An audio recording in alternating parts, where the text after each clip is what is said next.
Subay sa nagsingabot nga sinulog Grand Mardi Gras atong sayran ng kalambuan ug pagpangandam sa atong lokal nga gamhanan sa dakbayan sa Sugbo pinaagi sa live report ni Nico Serino nga nanukad karon diha sa may South Road Properties. Nick, kumusta diha?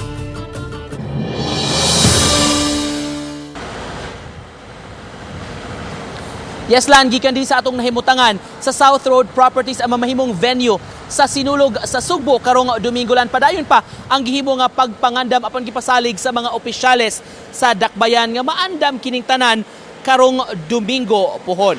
Karong hapon lan mihimog inspection dinhi sa lugar ang pipila ka mga opisyales sa dakbayan sa Sugbo Executive Committee sa Sinulog Festival. Usa niini sa nangunay sa inspection karong hapon dinhi sa SRP si Cebu City Councilor Joy Pesquera gamitan-aw sa venue ug matod niya hapsay kaayo ang pag-andam dinhi sa venue although doon na pay ginagbay nga magipang trabaho hangtod karon na apan ma-ready gyud kining tanan karong umaabot nga Domingo.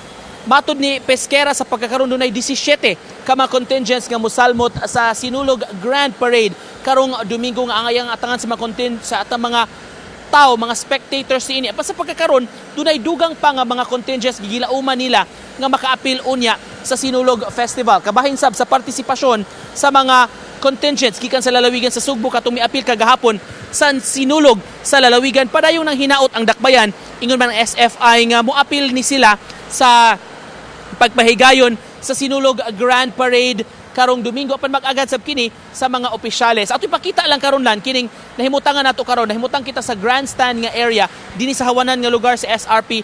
Padayon pa nga gitrabaho karon ni mga trabahante sa construction company kining mga lugar apan kung mabantayan lan unlike ni atong unang pagpahigayon din sa SRP sa Sinulog sa miaging tuig karong tuiga gihimuan na og nindot gyud nga atop dinhi sa maong lugar, so covered na ni maong area in kasog muuwan jud maayo ug muinit jud ayo, protektado ang mga spectators, ang audience nga mutan-aw gikan ni sa grandstand. Mato ni Councilor Pesquera maabot sa 4,000 ka mga seats ang giandam dinhi sa grandstand alang sa mga mananaw sa Sinulog Grand Parade karong Domingo ug doon na pay 20,000 ka mga lingkuranan matod pa nga giandam sad alang sa uban pang mga spectators nga mag-atang sa kinatibuk-ang carousel route o ang kining agian gyud sa parada sa makalsada dinhi sa South Road Properties. Mao kini karon ang sitwasyon lan, padayon pang pag-andam, gitrabaho kining CR sa likod nga bahin o kining gitauran pa og scene kining atop sa grandstand area nga maoy